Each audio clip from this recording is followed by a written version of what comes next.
اللہ تبارک و تعالیٰ فرماتے ہیں کہ لوگوں اللہ کو قرض حسنہ دو،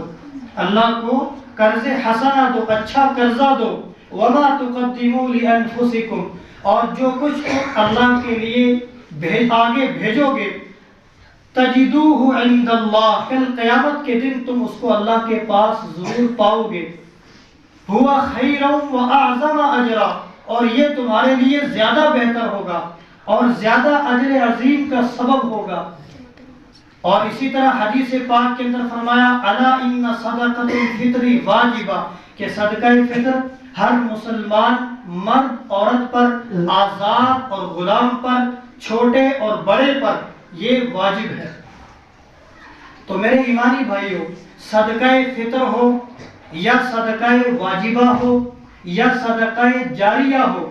یہ تمام چیزیں انسان کے لیے فائدہ مند ہے، کیونکہ صدقہ فطر اور صدقہ واجبہ یہ غرباء کا،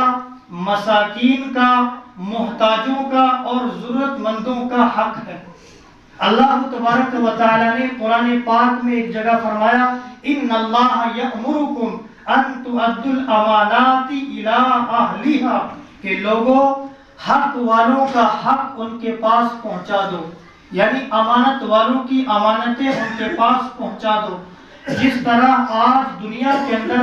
اپنے اپنے حق کو وصول کرنے کے لیے اور اپنے اپنے حق کی حق طلبی کے لیے عدالتوں کا سہارا لیا جاتا ہے، حکومتوں کا سہارا لیا جاتا ہے، اسی طرح کل قیامت کا دن ہوگا اور رب کریم کی عدالت ہوگی۔ وہاں پر حقدار لوگ جن کی امانتیں ہمارے پاس موجود ہیں، جن کا ہم پر حق ہے، وہ غریب لوگ کل قیامت کے دن مالدار لوگوں کے گریبان کو پکڑ کر گھسیٹتے ہوئے رب العالمین کے دربار کے اندر پیش فرمائیں گے اور اللہ تبارک و تعالیٰ سے کہیں گے اے رب العالمین، یہ ہے وہ ظالم انسان جس نے دنیا کے اندر میرا حق مجھے نہیں دیا تھا، جس نے دنیا کے اندر مجھ پر ظلم کیا، یعنی میرا حق مجھ تک نہیں پہنچایا تھا، آج اس سے میرا بدلہ دلوایا جائے، میرا حق دلوایا جائے۔ تو آپ حضرات کو معلوم ہے کہ وہاں پر ہمارے پاس روپیہ، پیسہ، سونا، چاندی، ہیرے، جواہرات کچھ نہیں ہوگا، بلکہ صرف یہ ہو سکتا ہے دنیا کے اندر جو ہم نے نیک اعمال کیے ہیں وہ ہمارے نامہ اعمال کے اندر موجود ہوں گے۔ تو اب رب کریم کی طرف سے فیصلہ یہ ہوگا کہ ان مالداروں کے پاس، یعنی جن پر بھی کوئی حق ہے، ان کے نامہ اعمال کے اندر جو نیکیاں ہیں، جو اعمال کا ذخیرہ ہے، وہ ان غریبوں کے نامہ اعمال کے اندر رکھ دیا جائے، ان کے نامہ اعمال کے اندر ڈال دیا جائے۔ پھر بھی اگر کوئی کمی اور کوتاہی رہ گئی تو غریبوں کی جو بدیاں ہوں گی، جو ان کے برے اعمال ہوں گے، گناہ ہوں گے، وہ ان مالدار لوگوں کے نامہ اعمال میں ڈال دیے جائیں گے۔ اس پر میں نے گزشتہ جمعہ میں آپ کو ایک واقعہ بھی سنایا تھا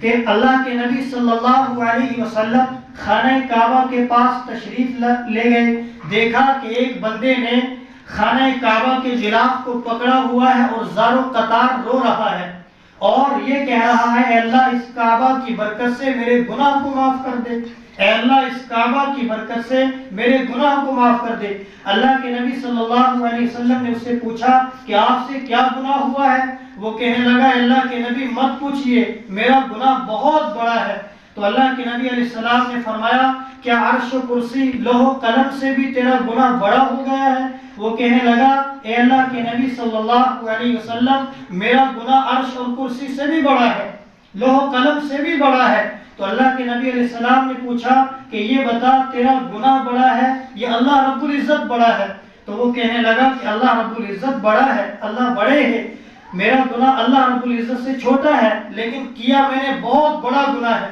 اللہ کے نبی علیہ السلام نے اس سے پوچھا کہ پھر یہ بتا تو نے کیا گناہ کیا ہے؟ وہ کہنے لگا اے اللہ کے نبی میں ایک مالدار انسان ہوں، میرے پاس پیسہ ہے، دولت ہے، مال ہے، میرے پاس جب کوئی حاجت مند، ضرورت مند، غریب، مسکین، یتیم مانگنے کے لیے آتا ہے تو میں کسی کو کچھ نہیں دیتا ہوں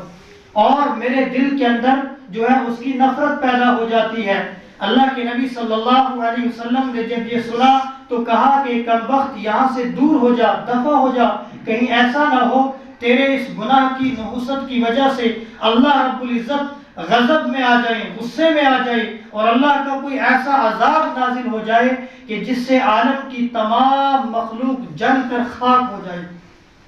اور اس کے بعد اللہ کے نبی علیہ السلام نے فرمایا کہ دیکھ، اگر 1000 سال تک یہاں خانہ کعبہ کے پاس روزے کی حالت میں نمازیں پڑھتا رہے گا، دعائیں کرتا رہے گا، اور اتنا روئے گا کہ تیرے رونے کی وجہ سے تیرے آنسوؤں سے ندیاں بہہ جائیں گی، دریا پیدا ہو جائیں گے، اور اس دریا کے پانی سے، اس ندی کے پانی سے درخت پیدا ہو جائیں گے، اور ان درختوں سے لوگ فائدہ اٹھائیں گے۔ اس کے باوجود اگر اسی حالت کے اندر مر گیا تو سیدھا دوزخ میں جائے گا، اس لیے کہ بخل یہ کفر کی جگہ پر ہے، اور کفر کا بدلہ جو ہے وہ جہنم ہے۔ تو آپ اندازہ فرمائیں کہ کسی کا حق مارنا یا کسی کی امانت اس کو واپس نہ کرنا یہ کتنا بڑا گناہ ہے، اور یہ بھی اندازہ فرمائیں کہ اللہ کے راستے میں مال خرچ نہ کرنا یہ کتنا بڑا گناہ ہے، یہ گناہ عظیم ہے۔ ایک اور واقعہ ہے حضرت عیسیٰ علیہ السلام کے زمانے کا۔ ان کے زمانے میں ایک شخص بخیل اور ملعون کے نام سے مشہور تھا۔ ملعون یعنی لعنتی انسان، اور وہ اسی وجہ سے مشہور تھا چونکہ وہ بہت زیادہ بخل سے کام لیتا تھا، کسی کو کچھ دیتا نہیں تھا، اللہ کے راستے میں مال خرچ نہیں کرتا تھا۔ ایک دفعہ ایک مجاہد فی سبیل اللہ اس کے پاس آیا اور اس سے کہا کہ مجھے اللہ اور اللہ کے رسول کے دشمنوں سے قتال کرنا ہے، لہذا مجھے ایک تلوار آپ دے دے۔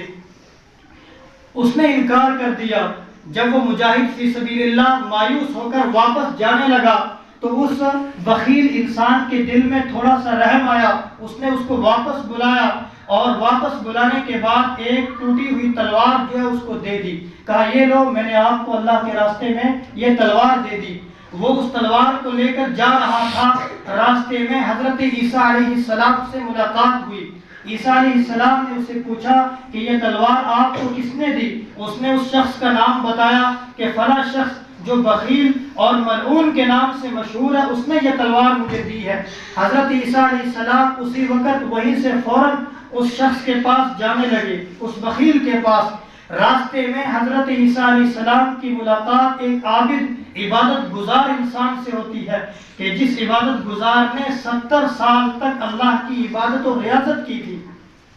جب اس سے ملاقات ہوئی تو سلام کلام کے بعد اس عابد نے کہا حضرت آپ کہاں جا رہے ہیں؟ عیسیٰ علیہ السلام نے کہا فلاں انسان کے پاس، اس کو جنت کی بشارت دینے کے لیے جا رہا ہوں۔ اس نے کہا کہ عیسیٰ علیہ السلام آپ اس کے پاس مت جائے، وہ بہت بخیل ہے، بہت ملعون ہے، کہیں ایسا نہ ہو کہ اس کی وجہ سے اللہ کا کوئی عذاب نازل ہو جائے اور ہم سب اس کی لپیٹ کے اندر آ جائے۔ جب اللہ تبارک و تعالیٰ کی رحمت نے یہ سنا تو اللہ تبارک و تعالیٰ کی رحمت جوش میں آئی، فوراً حضرت جبریل علیہ السلام کو بھیجا اور حضرت عیسیٰ علیہ السلام کے کان میں آ کر کہا عیسیٰ علیہ السلام آپ اس بندے سے کہہ دو کہ اس بخیل کو اللہ کے راستے میں ایک تلوار دینے پر جو ہے ہم نے اس کی مغفرت کر دی ہے اور اس کو جنت کی بشارت سنا دی ہے، اور تجھے تکبر، فخر اور غرور کرنے کی وجہ سے اس کی جگہ پر کر دیا ہے۔ تو آپ اندازہ فرمائیں کہ اللہ کے راستے میں مال خرچ کرنا یہ کتنا اہم عمل ہے۔ لیکن آج دراصل بات یہ ہے کہ ہمارے دلوں میں دین کی اہمیت نہیں ہے، ہمارے گھروں سے دین نکلا جا رہا ہے اور ہماری عدالتوں سے قرآن نکلا جا رہا ہے، دین کی کوئی عظمت ہی ہمارے دلوں کے اندر آج پیدا ہی نہیں ہوتی۔ غریب مسلمانوں پر اور مسکین مسلمانوں پر غیر قہقے لگا رہے ہیں کہ آپ کی بیوائیں یعنی مسلمانوں کی بیوائیں وہ غیروں کے سامنے بھیک مانگتی ہیں، مسلمانوں کے یتیم اور مسکین محتاج لوگ وہ غیروں کے سامنے آج ہاتھ پھیلا رہے ہیں۔ اس کی وجہ کیا ہے؟ اس کی وجہ دراصل یہ ہے کہ دین کی عظمت ہمارے دل کے اندر نہیں ہے، اور اللہ کے نبی صلی اللہ علیہ وسلم نے آج سے 1450 سال پہلے جو عفو اور محبت کا مادہ، ایثار اور ہمدردی کا مادہ پیدا کیا تھا،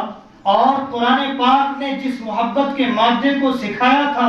صحابہ کرام نے جس کو اپنایا تھا، علماء مجتہدین نے جس کی نظیریں پیش کی تھی وہ محبت اور ہمدردی کا مادہ، عفو اور درگزری کا مادہ ہمارے دل سے آج نکلا جا رہا ہے اور نکل چکا ہے۔ اور اگر حقیقت پوچھتے ہو تو حقیقت یہ ہے کہ یہ دین، یہ ایمان جس کو حاصل کرنے کے لیے بے شمار لوگوں نے لاکھوں جانوں کا بلکہ کروڑوں جانوں کا نذرانہ اللہ کے راستے میں پیش کیا تھا، تب جا کر ان کو یہ دین ملا تھا۔ لیکن ہمارے پاس یہ دین جو ہے بغیر کسی محنت کے، بغیر کسی مشقت کے آیا ہے، یعنی مفت میں ملا ہے، اس لیے آج ہمیں اس کی قدر نہیں ہے۔ قدر اسی کی ہوتی ہے کہ جو انسان نے محنت سے کمایا ہو یا جس کے لیے کچھ قربانی لگی ہو، اس کی قدر نہیں ہوتی ہے جو مفت میں انسان کو مل گیا ہو۔ تو بہرحال ایک زمانہ وہ تھا کہ اللہ کے نبی صلی اللہ علیہ وسلم نے اعلان فرمایا کہ لوگوں اللہ کے لیے اللہ کے راستے میں مال خرچ کرو اور اپنی جان کی قربانی دینے کے لیے بھی تیار رہو۔ تو صحابہ کرام رضوان اللہ علیہم اجمعین نے مسجد نبوی کے اندر مال کے ڈھیر لگا دیے، اور صحابہ کرام کا یہ مزاج تھا کہ وہ ایک دوسرے سے اللہ کے راستے میں مال خرچ کرنے میں آگے بڑھنا چاہتے تھے۔ وہ یہ چاہتے تھے کہ اگر یہ 10,000 خرچ کرتا ہے میں 20,000 خرچ کروں گا، یہ 30,000 خرچ کرتا ہے میں 50 خرچ کروں گا۔ اسی طرح کا ایک واقعہ ہے،